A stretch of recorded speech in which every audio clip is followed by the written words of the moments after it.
Okay, so you've probably seen it blowing up on TikTok. This retro handheld, the Keyboy. Oh, yeah. Yep. Flashing all the classic games, Zelda, Pokemon. Right, and it promises like 20,000 games right there in your pocket. Looks cool, kind of nostalgic. And influencers are loving it, giving it 9 out of 10 sometimes. Exactly. But we gathered a bunch of info on this. And, well, for this deep dive, we want to look into the gap. Because there seems to be a huge gap between that slick social media pitch and, the actual product. It feels like the core thing is that big price tag, maybe $130. It isn't really buying you better hardware.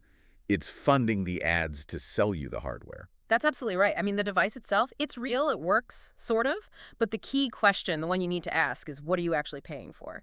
Especially when you see what looks like the identical thing listed for, I don't know, $15 or up to $130. It's a massive range. So wait, let me get this straight. Keyboy isn't actually a brand, like one company. No, not really. It's more like a name that gets slapped onto generic Chinese retro emulator hardware. Wow. You see the same specs everywhere. RK3326 processor, that 3.5-inch screen, it's sold by tons of different drop shipping setups. Totally unrelated. Okay, drop shipping. So they don't even hold the inventory. Exactly. They just take orders, source it cheap from overseas, maybe that $15 price point, mark it way, way up, and pocket the difference. Right. So that explains seeing it for $15 on AliExpress, maybe $40 on Amazon, and then bam, $130 on some random website like keyboy.net or whatever. And that huge markup, that pays for those viral TikTok ads you mentioned. Not better parts, not quality control, just marketing. Okay. And the biggest claim, the 20,000 games, that sounds almost too good to be true. I mean, is it? It's massively inflated. Basically, the device runs several different emulator programs, right? And often the exact same game, let's say Super Mario Bros., it's installed on like 5 different emulators. So each copy counts towards the total. Yep. So you get this huge number, 20,000. But the actual number of unique games you can play, it's probably closer to 2,000. Still a lot, though. It's marketing math, definitely not reality. That makes sense, then, why the reviews are so contradictory. You see the slick TikToks, the 9 out of 10s. Which are often paid promotions.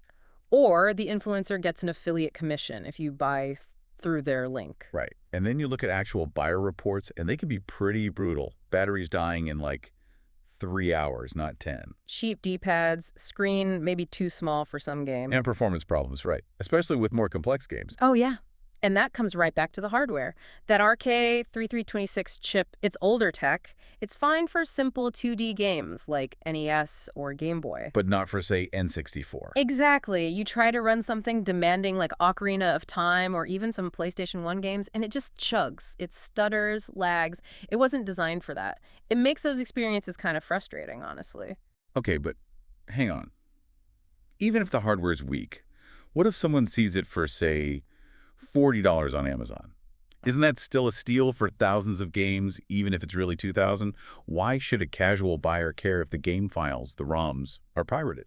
Well, it ties into your financial risk, actually, because, yes, every single one of those preloaded games is technically pirated. Nintendo, Sega, Sony, they never gave permission for this. It's IP theft. Okay. But the bigger issue for you as a buyer is who you buy from. If you grab it from one of those expensive drop shippers, maybe that Inlight.com place people mentioned, you're paying a huge premium, maybe $100 extra, for basically zero customer service or protection. We saw reports of people waiting 5 weeks for shipping, getting ignored when they asked for refunds. Whereas Amazon, while still selling iffy hardware, at least offers easy returns usually. These dropshippers charging triple. They make it almost impossible to cancel or get your money back. So you could be stuck with a weak, legally questionable device you paid way too much for. So if someone listening really wants to get into retro gaming properly, maybe avoid the impulse buy from a TikTok ad. Definitely. What do the enthusiasts, the retro gaming communities, usually recommend instead? They usually say invest just a little bit more money for maybe, say, $30 or $40 more than the cheapest Keyboy price. You can get devices from brands like Anbernic or Miu. And those are better. Dramatically better, usually. Better build quality, much better screens, processors that can actually handle a wider range of games smoothly. You're paying for actual quality improvements, not just clever marketing. Right. So the bottom line here seems to be you're buying functional, but pretty low quality hardware. Yep. loaded with pirated games. And the price you pay has almost nothing to do with the product's value and everything to do with how much the seller spent on ads to reach you. Exactly. It's kind of fascinating, really. This aggressive viral marketing basically created huge demand for a generic gadget that's been sitting on sites like AliExpress for years, super cheap. So here's a final thought for you listening. If the whole business model relies on cashing people with impulse buys, people who maybe don't check the price elsewhere, what does that really tell us about the true cost of convenience? Or maybe that easy hit of nostalgia? Something to chew on next time a perfect ad pops up in your feed.